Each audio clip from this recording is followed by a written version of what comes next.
Good evening friends. मैं हूं कमल पाठक और आप वेदांता सिविल सर्विसेज एकेडमी के हिंदी सेगमेंट के अंदर पेपर 4 जो एथिक्स का पेपर है उसमें यूनिट 1 के अंदर जो फिलोसफर्स हैं उनके बारे में लेक्चर्स देख रहे हैं। ठीक, और प्रीवियस लेक्चर्स जो हमारे थे उसमें हमने बुद्ध की बात की थी, महावीर स्वामी की बात की थी, हमने चारवाक के बारे में समझा था, हम शंकराचार्य की बात कर रहे थे और शंकराचार्य टॉपिक के अंदर ये 7th लेक्चर है जो आज हम डिस्कस करने वाले हैं। इसके पहले हमने शंकराचार्य की जो बेसिक या कोर फिलॉसफी है जिसे अद्वैत वेदांता कहा जाता है या जो ब्रह्म विचार के नाम से जानी जाती है उसके बारे में डिस्कस किया था। हमने जगत प्रवंजना के बारे में देखा था, हमने शंकराचार्य के जीव विचार के बारे में डिस्कस किया था, ईश्वर विचार जाना था। इसके अलावा हमने माया और अविद्या के बारे में बात की थी, अध्यास विचार समझा था। आज हम बात करेंगे शंकराचार्य के एक महत्वपूर्ण सिद्धांत की जिसे विवर्तवाद के नाम से जाना जाता है। तो ये विवर्तवाद काफी इंपॉर्टेंट वन है, आपके लिए ध्यान रखिएगा। फर्दर जो अपकमिंग एग्जाम्स उनमें पूछा जा सकता है और अभी शायद रिसेंट एग्जाम में तो ये पूछा ही गया था। तो थोड़ा सा हम इसे समझने की कोशिश करेंगे कि विवर्तवाद थ्योरी एक्चुअली है क्या। वो स्टूडेंट्स जो इंग्लिश मीडियम से हैं वो चाहें तो हमारे इंग्लिश सेगमेंट का जो लेक्चर्स हैं वो ज्वाइन कर सकते हैं, तो वहां पर यही विवर्तवाद आपको इंग्लिश में भी अवेलेबल होगा। चलिए, विवर्तवाद को समझने के पहले मैं इसको एक फॉर्मेटिंग के साथ समझाने की कोशिश करूंगा कि आपको आंसर देना, आपको कैसे आंसर देना है इस क्वेश्चन का, उसके बारे में हम डिस्कस करेंगे। तो सबसे पहले हम विवर्तवाद के बारे में समझ लेते हैं, लेकिन विवर्तवाद के बारे में समझने के पहले आपको एक बेसिक थ्योरी समझना पड़ेगी, एक बेसिक डॉक्ट्रिन समझना पड़ेगा फिलॉसफी के अंदर जिसे कॉजेशन थ्योरी कहा जाता है, अर्थात कारणता सिद्धांत कहा जाता है। कारणता सिद्धांत दर्शन का एक बेहद प्रचलित सिद्धांत है, काफी पॉपुलर थ्योरी है और इस सिद्धांत के आधार पर ही बहुत सारे दार्शनिकों ने तो ईश्वर तक की सत्ता को सिद्ध किया है।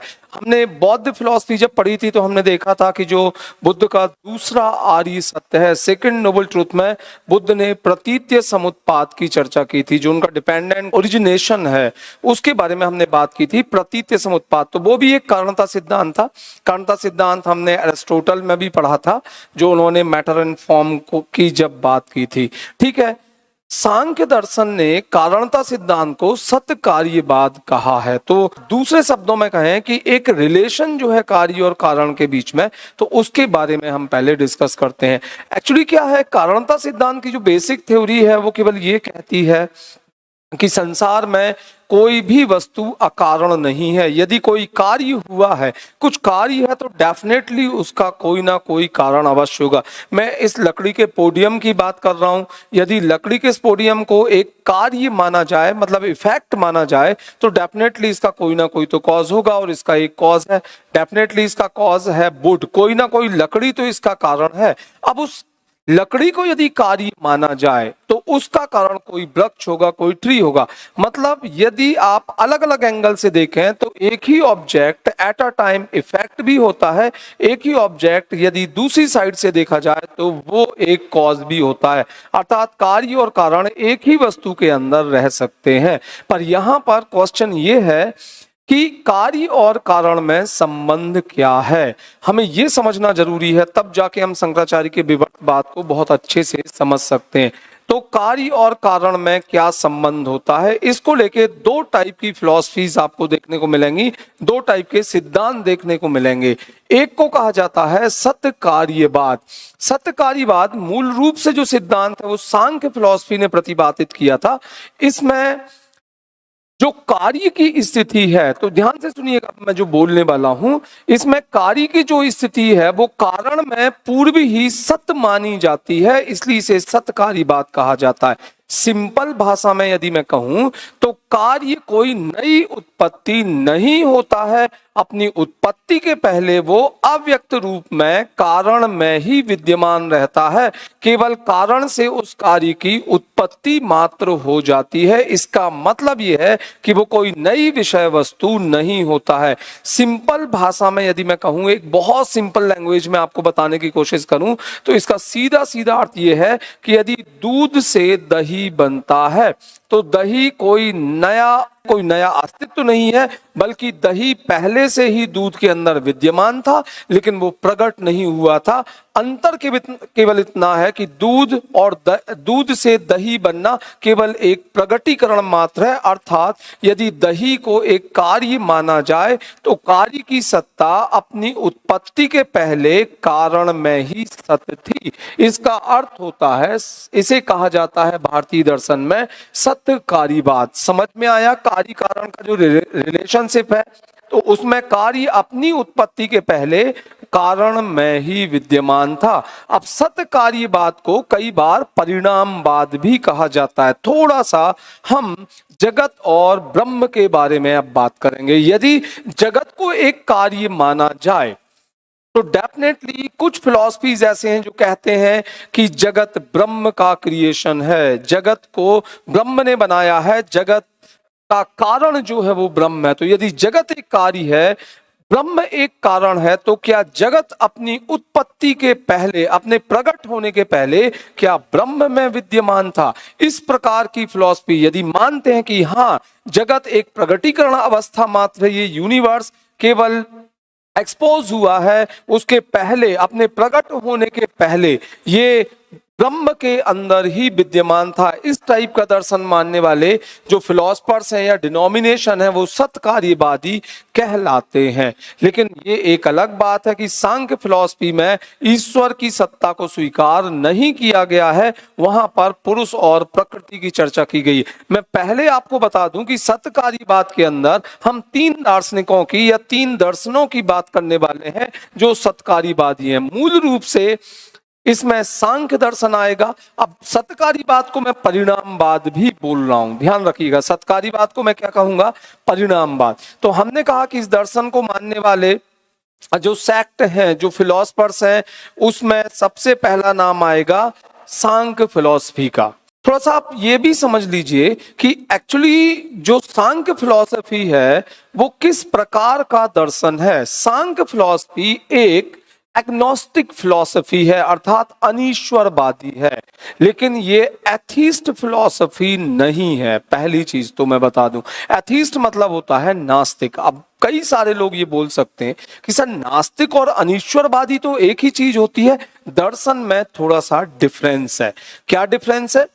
जो नास्तिक लोग होते हैं वो ऐसे लोगों को कहा जाता है या ऐसे दर्शन को कहा जाता है, इंडियन एस्पेक्ट की मैं बात कर रहा हूं, जो वेदों के अस्तित्व को स्वीकार नहीं करते, अर्थात वेदों के ज्ञान को पूर्ण ज्ञान नहीं मानते, उन्हें नास्तिक कहा जाता है। लेकिन अनीश्वरवादी वो हैं जो ईश्वर के अस्तित्व को स्वीकार नहीं करते। मैं ये कहना चाह रहा हूं कि सांख्य दर्शन नास्तिक दर्शन नहीं है, लेकिन वो अनीश्वरवादी दर्शन है। अनीश्वरवादी है मतलब वो ईश्वर को तो नहीं मानता पर वेदों को मानता है। बहुत सारे सांख्य फिलोसफर्स का जो लिटरेचर है, जो उनकी फिलॉसफी है, उसमें इस प्रकार के प्रमाण मिलते हैं कि वो वेदों में विश्वास करते हैं। तो फिर हमने कहा कि जगत एक कार्य है, उसका जो निर्माता होगा जगत का, यहां पर समझना आप, जगत का निर्माता वो ब्रह्म होना चाहिए। सांख्य दर्शन ऐसा नहीं मानता। सांख्य दर्शन एक्चुअली केवल दो ही एलिमेंट के अस्तित्व को स्वीकार करता है।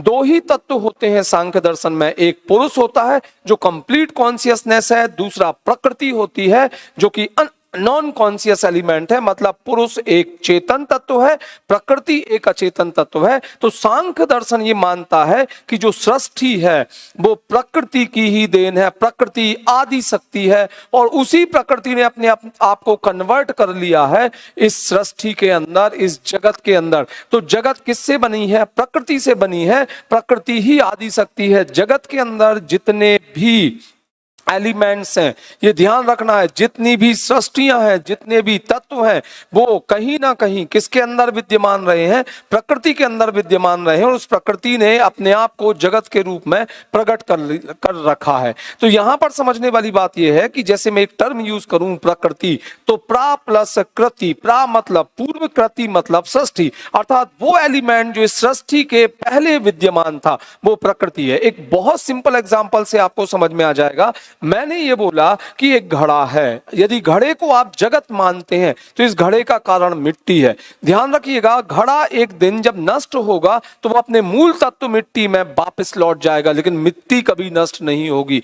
ये ध्यान रखिएगा, वो मिट्टी एक नए जगत का निर्माण कर सकती है, एक नया घड़ा बन सकता है। दैट मीन्स प्रकृति कभी नष्ट नहीं होती, जगत की सृष्टि और प्रलय होता रहता है। ये सांख्य फिलॉसफी का कहना है। पर वो यहाँ पर इस जगत के पीछे किसी ईश्वर जैसी शक्ति को स्वीकार नहीं करते। वो केवल इतना मानते हैं कि पुरुष के सानिध्य में जब प्रकृति आती है तो पुरुष उस प्रकृति को गति देता है। एक जो प्रकृति के मार्ग की अवरोध है उन्हें वो दूर करता है, क्योंकि पुरुष एक चेतन सत्ता है जबकि प्रकृति एक अचेतन सत्ता होने के कारण अपने अवरोधों को दूर नहीं कर पाती। पुरुष उन अवरोधों को दूर करके और प्रकृति को इस जगत के रूप में एक्सप्रेस कर देता है, प्रकट कर देता है। मतलब सीधी सीधी बात, ये जगत किसका परिणाम है? प्रकृति का परिणाम है। इसका मतलब कि जो जगत है वो कोई नई विषय वस्तु नहीं है, वो अपनी व्यक्त अवस्था के पहले अव्यक्त अवस्था में प्रकृति में ही विद्यमान था। इसलिए सांख्य का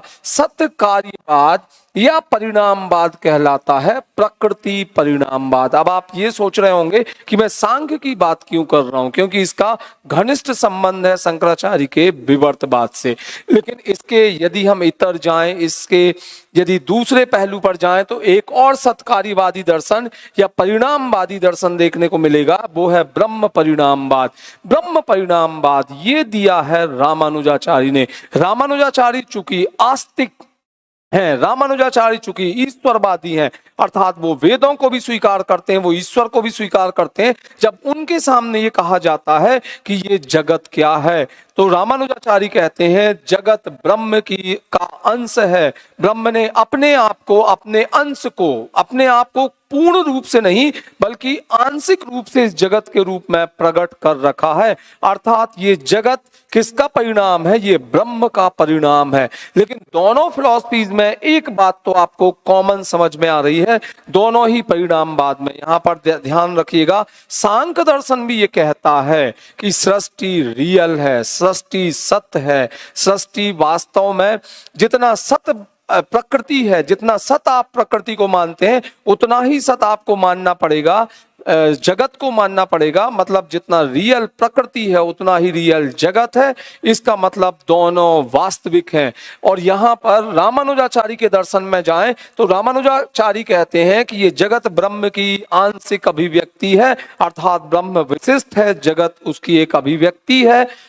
इसका मतलब कि यहाँ पर ब्रह्म भी सत्य है और ये जगत भी सत्य है। इसका सीधा मतलब यह है कि जगत को कार्य माना जाए और ब्रह्म को कारण माना जाए तो जितना सत्य कारण है, जितना रियल कारण है अर्थात ब्रह्म है, उतना ही सत्य क्या होगा? जगत भी होगा। रामानुज के अनुसार जितना सत्य प्रकृति है सांख्य के अनुसार, उतना ही सत्य जगत होगा सांख्य के अनुसार। पॉइंट आपको समझ में आ गया। लेकिन अब मैं थोड़ा सा शंकराचार्य की बात करूंगा, लेकिन वो मैं आंसर के अगले क्रम में जा रहा हूं आपके पास। पहले आप एक दूसरी फिलॉसफी समझ लीजिए जो कार्य कारणता में कार्य की स्थिति को लेकर है। असत्कार्यवादी, असत्कार्यवादी दर्शन में न्याय वैशेषिक दर्शन मुख्य रूप से इस मत का समर्थक रहा है जिसे असत्कार्यवाद कहा जाता है, जो ये मानते हैं कि कार्य अपनी अभिव्यक्ति के पूर्व में, अपनी उत्पत्ति के पूर्व में कारण में विद्यमान नहीं था। अर्थात कार्य सर्वथा एक नई उत्पत्ति है। ध्यान रखना, न्याय वैशेषिक के अनुसार कारण केवल निमित्त मात्र है। कारण ने उस कार्य को केवल प्रकट करने में मदद की है, इससे ज्यादा कारण का और कोई दूसरा रोल है ही नहीं। जैसे मैं ये कहूं, ये जो फिलॉसफी है वो ईश्वर को एक निमित्त कारक के रूप में मानती है। सीधी सीधी बात है। असत्कार्यवादियों के अनुसार जो कारण है वो कुम्हार है। कुम्हार के सामने कुछ मिट्टी पड़ी थी, चाक था, पानी था, तो इन सब को मिलाकर उसने एक घड़े का निर्माण कर दिया। इससे ज्यादा कुम्हार का कोई रोल नहीं है। ना तो कुम्हार ने मिट्टी बनाई, ना कुम्हार ने चाक बनाया, वो पहले से अवेलेबल था। पॉइंट समझ में आ रहा है आपको? इसका मतलब ये है कि जो ईश्वर का रोल है इस जगत के निर्माण में, वो केवल इतना है कि पहले से कुछ एलिमेंट विद्यमान थे। हमने कहा कुछ परमाणु थे, हमने कहा दिक् था, काल था, आत्मा था। ये सभी एलिमेंट्स को व्यवस्थित करके और ईश्वर ने उसे केवल जगत के रूप में प्रकट होने की अवसर प्रदान किया है। पॉइंट समझ में आया? मतलब उसने ये एलिमेंट नहीं बनाए हैं, वो केवल एक निमित्त कारण है। तो यहां पर आप देखें तो कार्य बिल्कुल अलग हो जाएगा और कारण बिल्कुल अलग है आपका। तो यहाँ जो कार्य है वो अपनी उत्पत्ति के पहले कारण में विद्यमान नहीं था। तो ये दोनों फिलॉसफीज आपको बहुत अच्छे से समझ में आई होंगी। अब मैं आपको बता रहा हूं कि इनका एक्चुअली शंकराचार्य के विवर्तवाद से क्या संबंध है। पहली चीज तो कि शंकराचार्य का विवर्तवाद असल में शंकराचार्य का कारणता सिद्धांत भी है, क्योंकि इस सिद्धांत में वो इस जगत, जो व्यवहारिक जगत की सत्ता है, जिसे हम जगत या यूनिवर्स कहते हैं, ये हमने पढ़ा था ब्रह्म सिद्धांत के अंदर कि जगत की जो उपस्थिति है वो केवल एक व्यवहारिक सत्य है। It is only an empirical truth, empirical reality.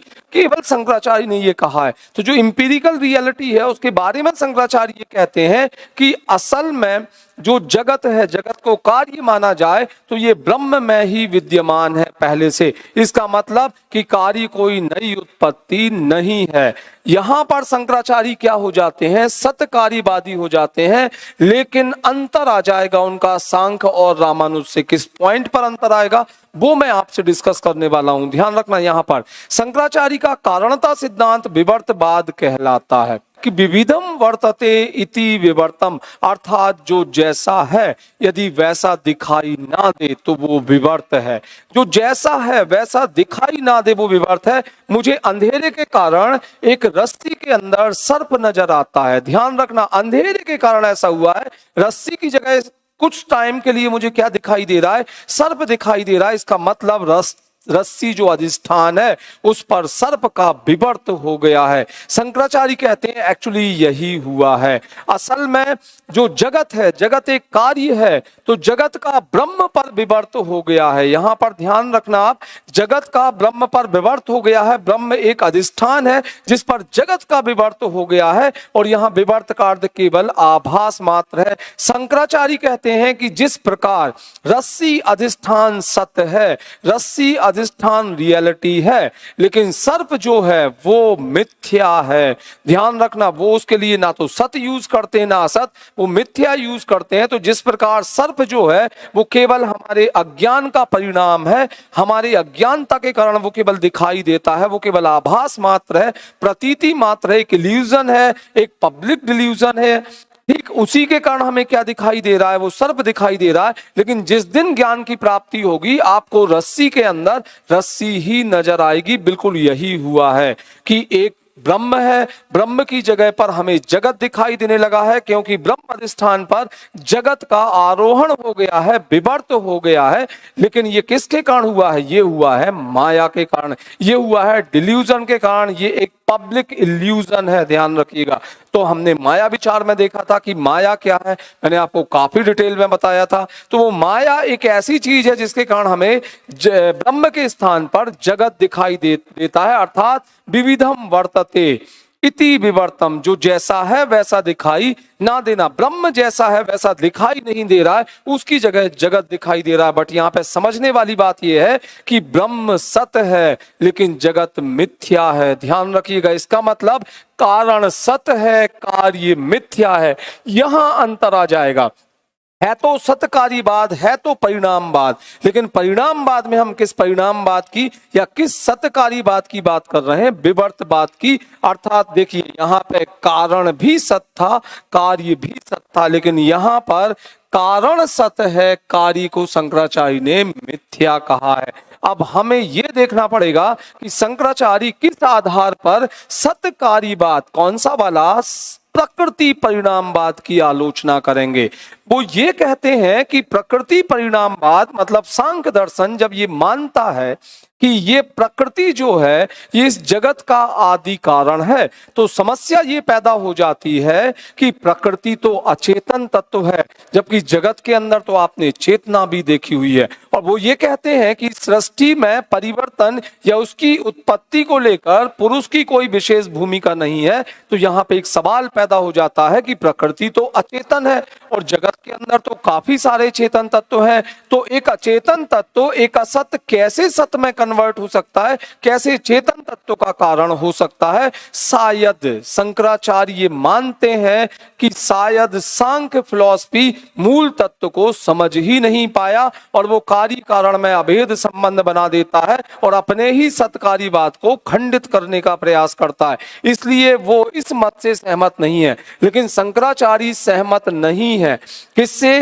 Ramanuj के ब्रह्म परिणामवाद से। अब एक बड़ा क्वेश्चन अराइज होगा कि आप ये कई लोग ये कह देंगे कि रामानुजाचार्य का जो टाइम पीरियड है वो बहुत बाद में है शंकराचार्य से, तो यहाँ शंकराचार्य नहीं कहते, शंकराचार्य के अनुयायी जवाब देते हैं रामानुज के सत्कार्यवाद को या परिणामवाद को, जिसे ब्रह्म परिणामवाद कहा गया, उसे डिनाय करेंगे, उसका खंडन करेंगे। कैसे करेंगे मैं आपको बता रहा हूं कैसे करेंगे। एक्चुअली क्या है कि जो शंकराचार्य के अनुयायी हैं वो ये मानते हैं कि यदि प्रकृति यदि ये जगत ब्रह्म का परिणाम है तो या तो वो ब्रह्म का पूर्ण परिणामी होगा या वो ब्रह्म का आंशिक परिणामी होगा। सीधी बात है कि या तो ब्रह्म ने पूरी तरह अपने आप को इस जगत के रूप में कन्वर्ट कर दिया है या ब्रह्म ने आंशिक रूप से अपने आप को प्रकट कर रखा है। अब समस्या ये है कि यदि ब्रह्म यदि इस जगत का पूर्ण परिणामी है तो इसका मतलब ये जगत पूर्ण परिणामी है, इसका मतलब ब्रह्म अपूर्ण है।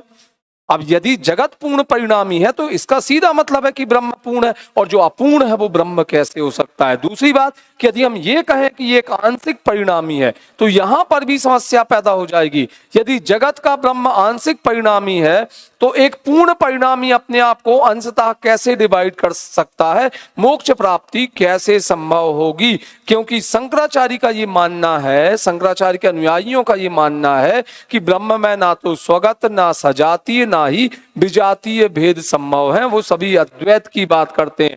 इसलिए शायद जो रामानुज जो हैं यहाँ वो भी भूल कर जाते हैं उस मूल तत्व अर्थात उस ब्रह्म को समझने में। इसलिए शंकराचार्य कहते हैं कि एक्चुअली जो कुछ है वो आभास मात्र है।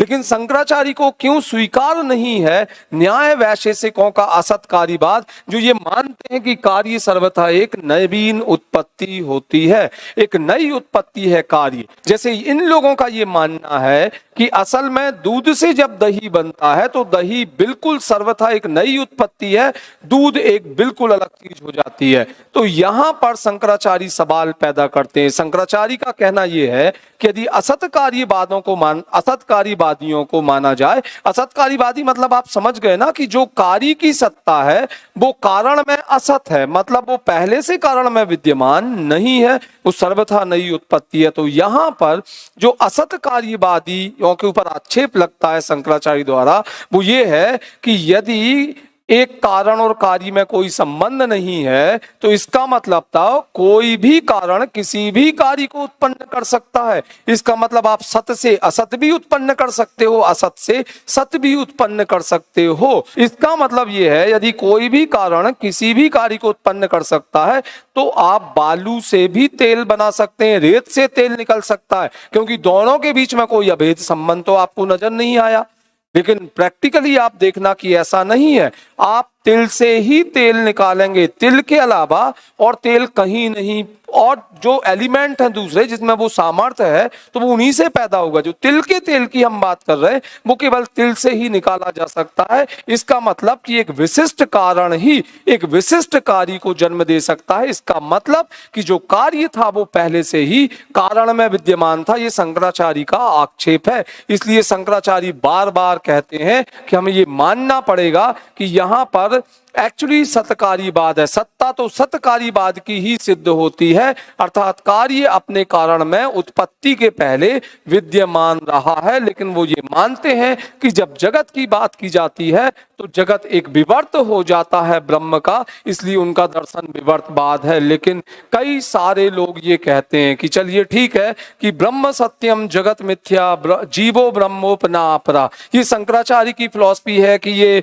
ब्रह्म ही एकमात्र सत्य है, ये जगत मिथ्या है और ब्रह्म जीव ही ब्रह्म है, उससे अलग नहीं है। तो यहाँ सवाल पैदा होता है क्या कि जब ये जगत मिथ्या है और शंकराचार्य कहते हैं कि वो ब्रह्म आपकी स्वानुभूति का विषय है, तो यहाँ पर फिर एक सवाल पैदा हो जाता है कि जब वो स्वानुभूति का विषय है, ये सब जगत मिथ्या है, तो शंकराचार्य ने ये चार मठ क्यों बना दिए, शंकराचार्य ने क्यों वेदों का समर्थन किया? क्योंकि शंकराचार्य का दर्शन, ध्यान रखना, शंकराचार्य ना तो नास्तिक हैं, शंकराचार्य ना ही अनीश्वरवादी हैं, वो वेदों को भी स्वीकार करते हैं, वो सनातन को भी मानते हैं और उन्होंने मंदिर भी बनवाए हैं, वो ईश्वर को भी मानते हैं। तो शंकराचार्य क्या कहते हैं?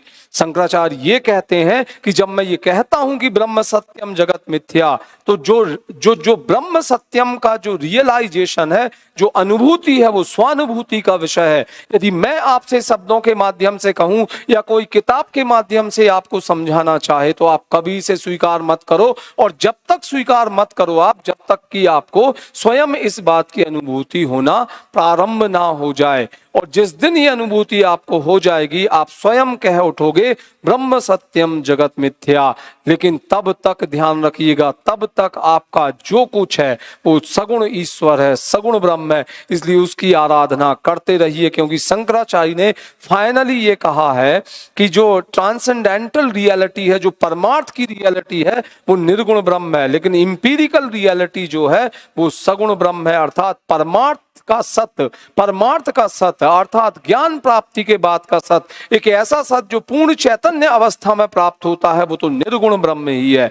लेकिन जो व्यवहारिक सत्य है, जो व्यवहारिक सत्ता है, वो सगुण ब्रह्म की भी है, जिसे वो ईश्वर कहते हैं। इसलिए उस सगुण ब्रह्म का भी उतना ही महत्व है जितना महत्व की निर्गुण ब्रह्म का है। शायद इसी के लिए वो मठों की स्थापना करते हैं, ताकि इस जनरेशन को, इस इंडिया को एक सनातन की तरफ ले जाया जाए। तो अब मुझे लग रहा है कि आपको बहुत अच्छे से समझ में आया होगा, लेकिन क्रिटिसाइज भी तो करना पड़ेगा ना शंकराचार्य का जो विवर्तवाद है। अब यहाँ एक समस्या पैदा हो जाती है, जो शंकराचार्य के विरोधी हैं, जो ये कहते हैं कि जो सत्कार्यवाद है, जिसे आपने विवर्तवाद में कन्वर्ट कर दिया है, जिस कारणता को आप विवर्तवाद में ले गए हैं, तो वहां हम कैसे मान लें ब्रह्म तो सत्य है लेकिन जगत तो मिथ्या है। और यदि जगत उस ब्रह्म की प्रतीति है तो एक सत्य की प्रतीति मिथ्या कैसे हो सकती है? सत्य की प्रतीति तो सत्य ही होना चाहिए। कुछ आलोचक ये भी कहते हैं कि ब्रह्म तो अपरिवर्तनशील है, ब्रह्म में तो कोई परिवर्तन ही नहीं होता, जबकि जब हम जगत की तरफ दृष्टि डालते हैं तो जगत में हमें बहुत सारे परिवर्तन नजर आते हैं। तो इनके बीच का जो संबंध है कि एक अपरिवर्तित सत्ता कैसे कन्वर्ट हो सकती है एक परिवर्तनशील सत्ता में, शायद इसका जवाब शंकराचार्य के अनुयायियों के पास नहीं था। तो ये आप क्रिटिसिज्म में लिख देना 2 पॉइंट। अब मैं आपको इसकी फॉर्मेटिंग बता दे रहा हूं क्वेश्चन की। सबसे पहले, अब ये सब डिस्कशन के बाद में सबसे पहले आप 20 से 30 शब्द में, यदि ये 20 मार्कर्स में आता है तो भूमिका में बताओगे, तो आप सीधा सीधा कि शंकराचार्य का कारणता सिद्धांत विवर्तवाद कहलाता है। कारणता सिद्धांत के अनुसार प्रत्येक कार्य का कोई ना कोई कारण अवश्य होता है। संसार में कोई भी वस्तु अकारण नहीं है। कार्य और कारण के बीच के संबंध, अर्थात कार्य की उत्पत्ति के पूर्व की स्थिति को लेकर भारतीय दार्शनिक विचारधारा में 2 प्रकार के सिद्धांत प्रचलित हैं, सत्यकार्यवाद और असत्यकार्यवाद। सत्यकार्यवाद ये मानता है कि कार्य अपनी उत्पत्ति के पहले कारण में ही विद्यमान था, जबकि असत्यकार्यवादी मानते हैं कि कार्य सर्वथा एक नवीन उत्पत्ति होता है, वो अपने कारण में पहले विद्यमान नहीं होता है। सत्यकार्यवाद के समर्थक में सांख्य दर्शन है। सत्यकार्यवाद का समर्थन जो है वो रामानुजाचार्य करते हैं, वो शंकराचार्य करते हैं। इसे परिणामवाद भी कहा जाता है, लेकिन तीनों का अलग अलग है। सांख्य दर्शन का परिणामवाद एक्चुअली है प्रकृति परिणामवाद। रामानुज का जो दर्शन का सार तत्व है या जो कारणता सिद्धांत है या जो परिणामवाद है वो है ब्रह्म परिणामवाद। लेकिन शंकराचार्य का जो सतकारीवाद है वो विवर्तवाद के नाम से जाना जाता है। असतकारीवाद के समर्थक न्याय वैशेषिक दर्शन है। न्याय वैशेषिक का बता देना कि कार्य एक नई उत्पत्ति होती है, ईश्वर ने इस जगत को क्रिएट नहीं किया है, उसने केवल इस जगत का एवोल्यूशन किया है अर्थात विकास किया है।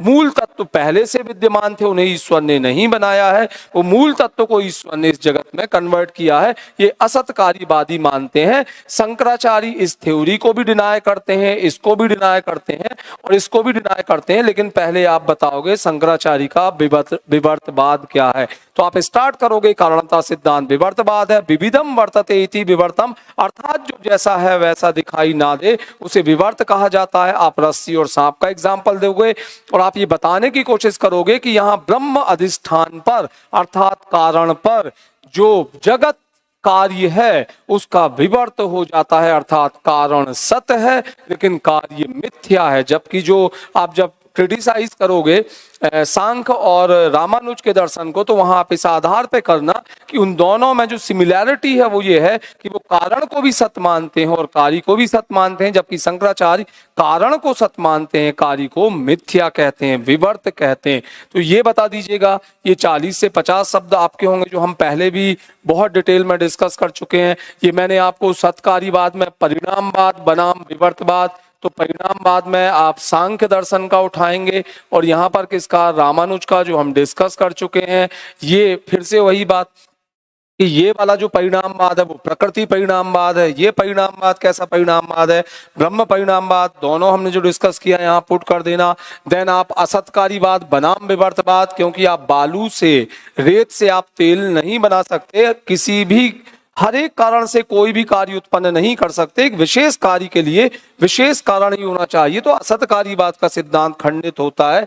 इसके बाद में आप शंकराचार्य के विवर्तवाद की आलोचना करेंगे तो 15-20 शब्दों में ये कर देना। एक तो कि ब्रह्म सत्य है, तो सत्य से इस असत या मिथ्या जगत की उत्पत्ति कैसे संभव है, और दूसरा कि ब्रह्म तो परिवर्तनशील नहीं है जबकि जगत परिवर्तनशील है। तो एक अपरिवर्तनशील सत्ता कैसे परिवर्तनशील सत्ता में आभासित हो सकती है। तो ये आप वहां पे आलोचना कर देना। ये था शंकराचार्य का विवर्तवाद।